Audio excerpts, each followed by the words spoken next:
How's it going, everybody? Welcome back. Um, I don't even know what to say on these few headlines I have for you right now. I guess I can just get right into them. Check this one out here. Let's check it out.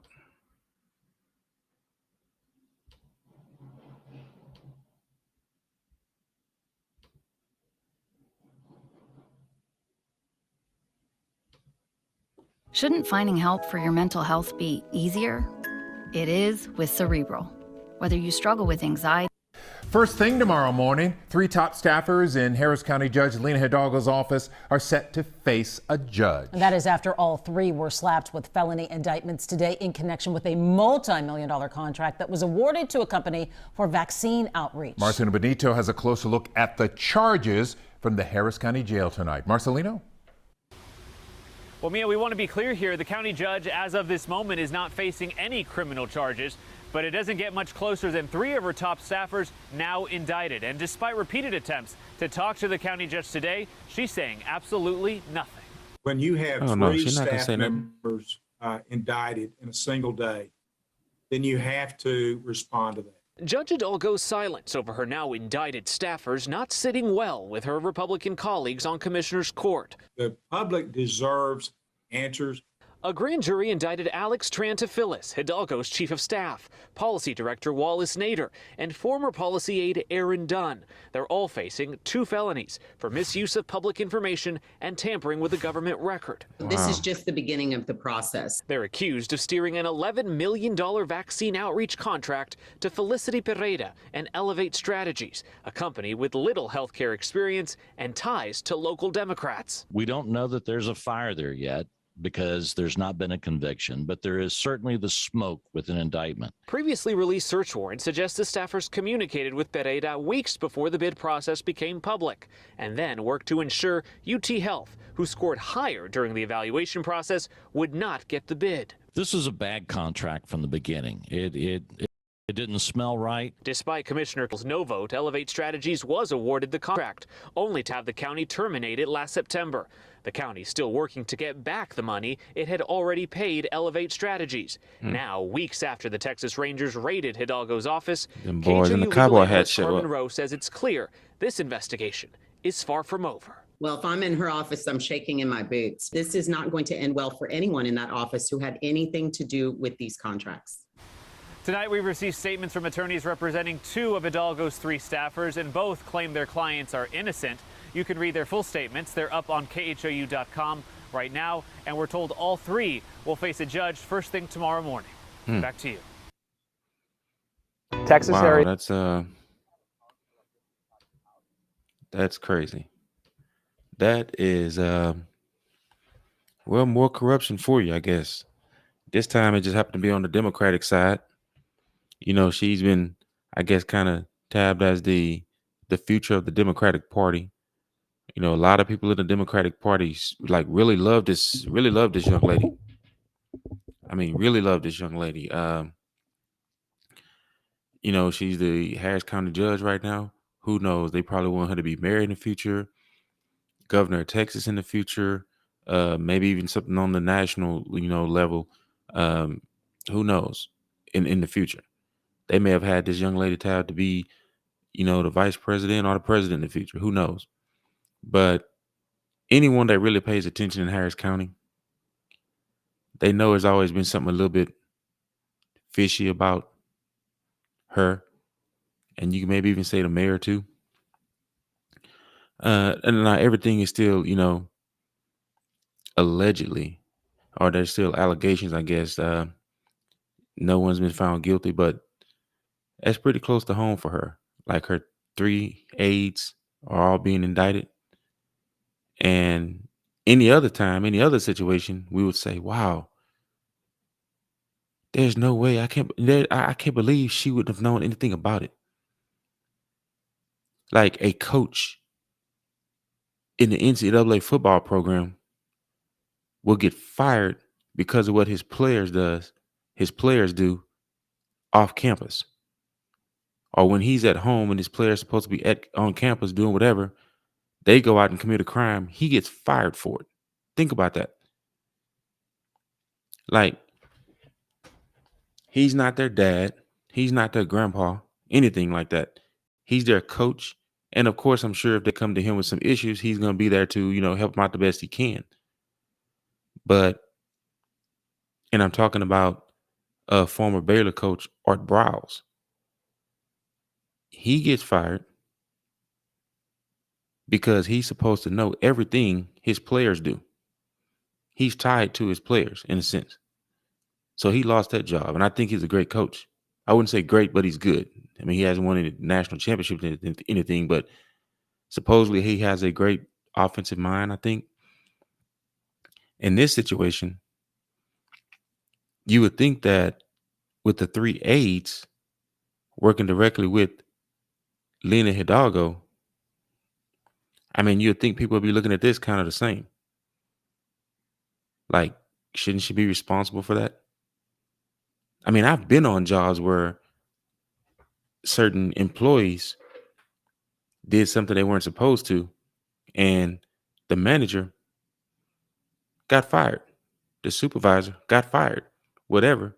And they may have not even known nothing about it, but because it was under their regime or under their leadership, they were held responsible. So they got fired. Now, do you really think this is going to happen to Lena Hidalgo? I'm guessing not. I'm guessing these one more than like what I think is going to happen is they're going to get fired. They're going to lose their jobs, right? Or they're going to be, I guess, found not guilty. And they're going to keep their jobs and nothing's going to happen to Lena Hidalgo. See, for some strange reason in this country, we've been told that all the big money moves, all the millions and billions that are being stolen, for the most part, is being done by the Republican Party. Newsflash. Doesn't matter what side you're rooting for. It doesn't matter what side you're voting on, Republican or Democrat. There's enough corruption on both sides to last 100 lifetimes. And I know if you watch mainstream media, they're going to try to lead you to believe that all the Democratic Party is also right and the Republican Party is also wrong. That's not true. I'm telling you, it's equal corruption on both sides, just like there's equal racism on both sides. One party is not more or less racist than the other party. I mean, I'm just being honest with you. But anyways, let me know in the comments what y'all think about that one. Let's go to the next. Let's go to the next one here. This is according to Fox News.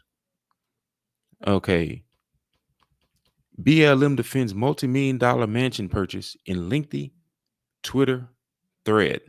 This is let's see if they have a video on this one here. Let's see what they have. Get past the little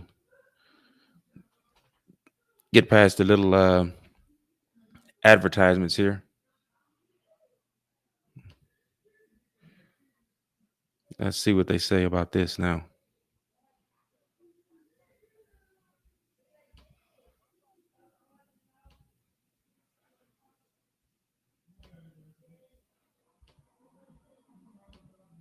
They've listed addresses that don't even exist on their tax forms. And we told you before about how the co-founder, Patrice Cullors, has spent millions on lavish homes across the country. It turns out BLM has some more secrets buried in their chest. They were trying to hide a massive purchase. We're now finding out Black Lives Matter used nearly $6 million in donations on a huge mansion in 2020 that's leaders posted from while brunching, according to New York Magazine. Yeah, explain that one to me. The house is 6,500 square feet with over 6 bedrooms, a pool, a bungalow, and parking for over 20 vehicles. I'm sure they're all electric. When a journalist tried to get more details on this never-before-reported purchase, Black Lives Matter sent around a memo internally saying things like, quote, "Can we kill the story?"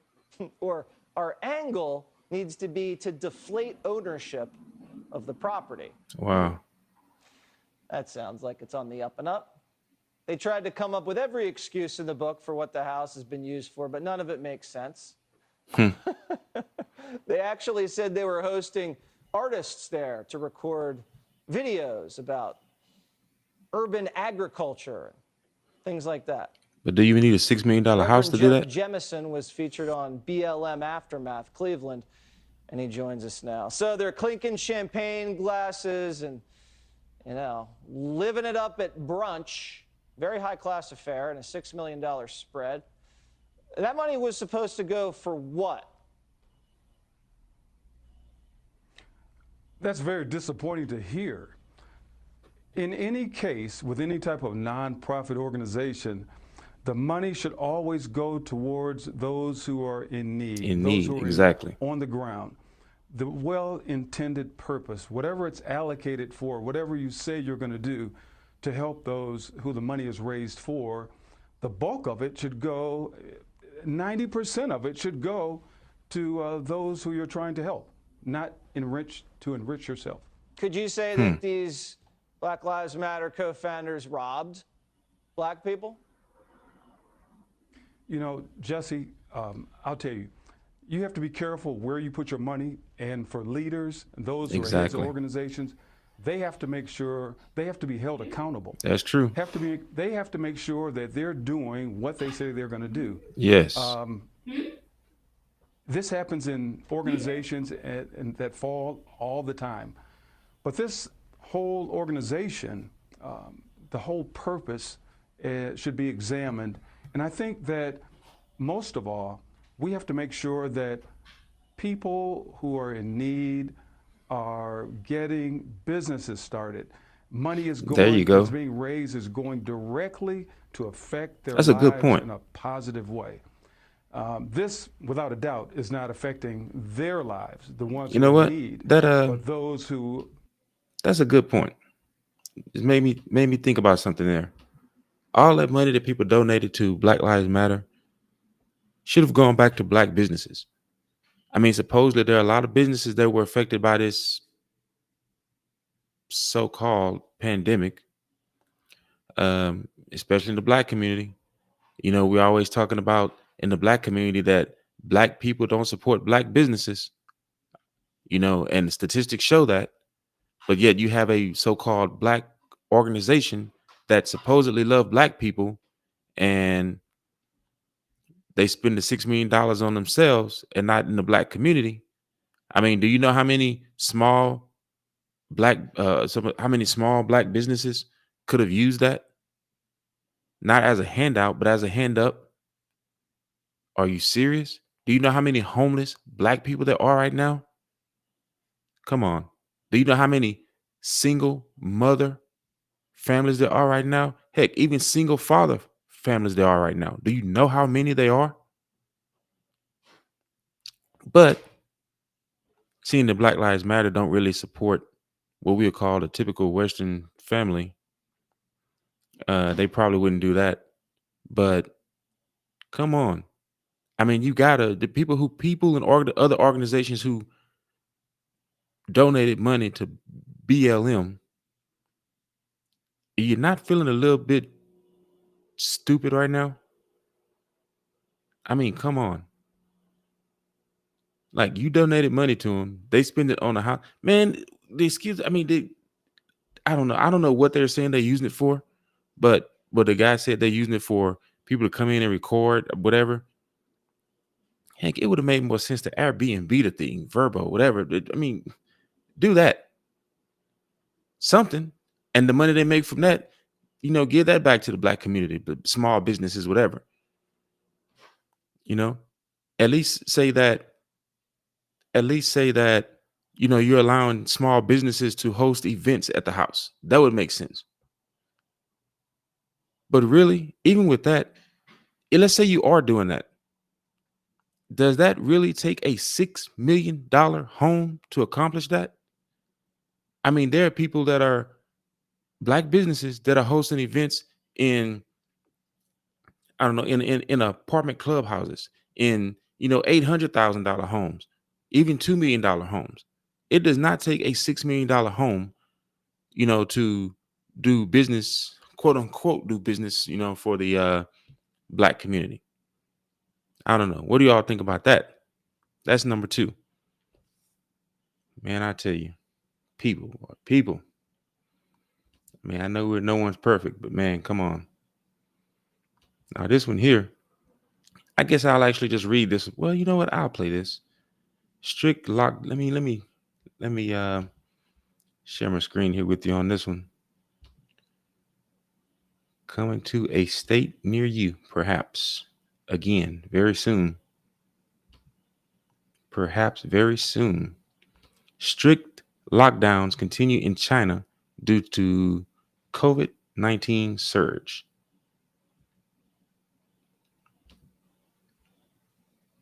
Let's get some volume on that. Reporting a rise in infections over the past 8 days. In the Northeast, there's been a spike in cases as well in the nation's capital, where new infections jumped 89% in 2 weeks, including a high-profile outbreak among lawmakers. Health officials say the BA2 subvariant accounts for up to 72% of cases, but it could be even higher. That's because its milder symptoms paired with the closing of many testing sites could lead to underreporting. Meanwhile, over in China, strict lockdowns continue following a surge in new coronavirus cases. And anger amongst the people is boiling over onto the streets. CBS 4's Tina Kraus has more on the growing unrest. This man in Shanghai is showing he's had enough of the COVID lockdown. In a furious rant caught on camera, he says the government is driving ordinary people to revolt. There is no way for me to live. While countries around the world are lifting pandemic restrictions, China is sticking to its zero COVID strategy of tackling outbreaks with mandatory isolation and mass testing. Shanghai has enforced some of the most rigid rules since the virus emerged in Wuhan in 2019. 25 million residents have been forced to stay put, not even allowed to walk their dogs. The only canines permitted on city streets are robots, broadcasting tips on how to avoid infection. Look at this.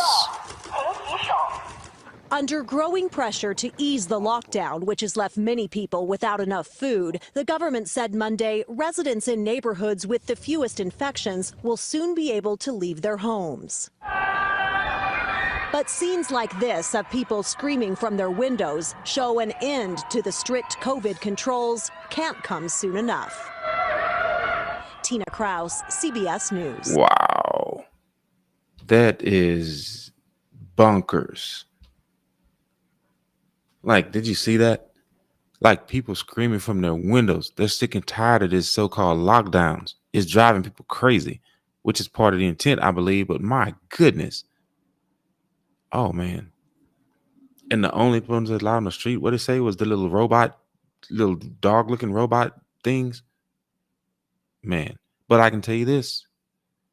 America, pay attention. Because trust me, coming up sometime soon, I'll probably say, if not during the summer, definitely during the fall season, they're going to come back and they're going to try to bring back, if not lockdowns, definitely mandatory masks. I'm telling you, it's going to that. As a matter of fact, that leads right into my next video. Wow. It's amazing how things just fall in line. Let's take a look at this one now. Speaking of coming to a state or a city near you, again, soon, very soon. Let's take a look at this. Man, I tell you. Looky here. Politico reports Philadelphia moves to reinstate indoor mask mandate. First major U.S. city to do so. The move to tighten restrictions could be a sign that leaders across the country will reimpose mask mandates if cases continue to rise. Like this is by Maya Ward. Philadelphia on Monday announced it will reimpose its indoor mask mandate in an attempt to beat back yet another pandemic surge in hospitalizations and deaths. Its first major U.S. city to bring back a mask requirement as the BA2 Omicron subvariant fuels a rise in cases in Philadelphia and across the Northeast. The mandate goes into effect on April 18th. Are you serious? That is exactly 1 week from today. It's Monday, April State 18th, and local, 2022. not for sure that sound comes from. State and local leaders across the U.S. have moved to drop pandemic mitigation measures in recent months as cases trended down following the Omicron surge this winter. Cases are now rising in more than half of the states, though the daily average of cases remain relatively low at roughly 31,000, the lowest daily average since last summer. It's too early to tell, though Philadelphia's move to tighten restrictions could be a sign that leaders across the country will reimpose mask mandates if cases continue to rise. The city's public health measures correspond with the data-driven guidelines local leaders have established to stay in, quote, level 1, all clear, unquote. The city's COVID metrics must meet 2 or more requirements. New average daily cases must stay below 100, hospitalizations must stay below 50, and cases must have, quote, increased by less than 50% in the previous 10 days, unquote. Philadelphia Health Commissioner Sherry Bedigo, hope I'm pronouncing that right, I don't like to butcher anyone's name, on Monday said the city would move to the second level, which requires indoor masking, reporting an average 142 new cases a day, roughly 50% higher than they were 10 days ago. She said 750 people in Philadelphia died during the Omicron winter wave, and that the city is trying to get ahead of another surge in hospitalizations and deaths. Quote, we don't know if the BA2 variant in Philadelphia will have the kind of impact on hospitalizations and deaths that we saw in the original Omicron variant this winter, unquote. Bedigo said, quote, I suspect that this wave will be smaller than the one we saw in January, unquote. It's not clear how long the mask mandate will be in place. Bedigo said lifting the restriction will be dependent on hospitalization data. Wow. That's and I'm telling you this, when people, or when the so-called leadership start allowing states and cities to relax on mandates, I knew it wasn't going to be over. I knew at some point they're going to bring it back. It's almost like they're trying to get you used to what you would call normal again, just to take it right back from you. Then you see what's going on in China. So you notice with this here, for the most part, it always starts in China first. And then when China starts going overboard with things, sooner or later, the United States kind of follows.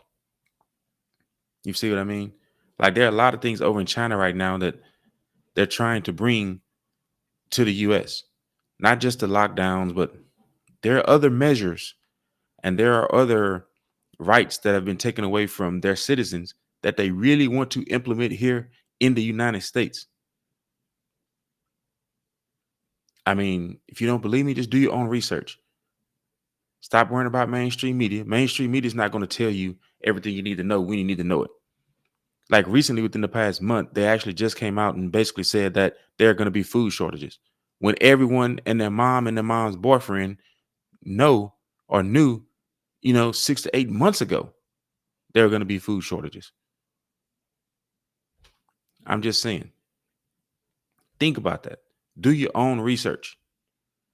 Don't let some mainstream media personality or some so-called social media personality or influencer, research for you or persuade you to do something or basically fill your mind with lies and BS.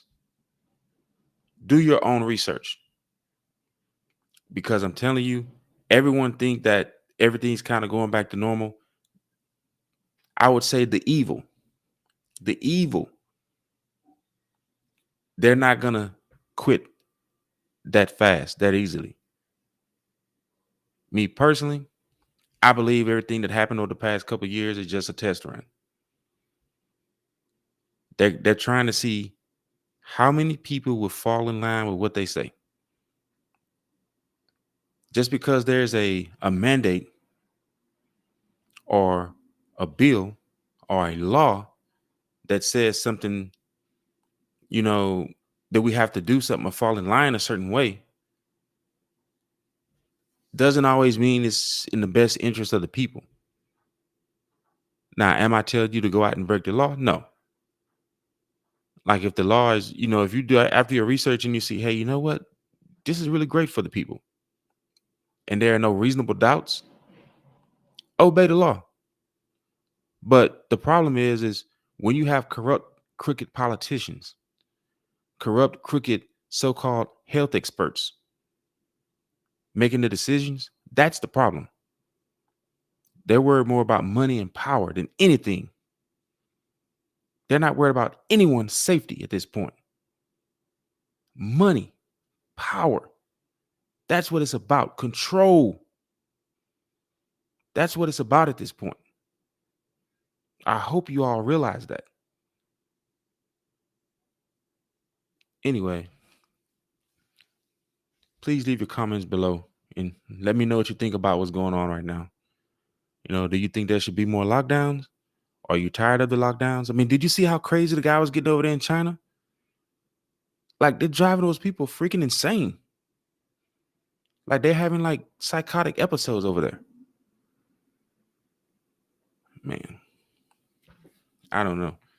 And just to hear those people screaming from their windows,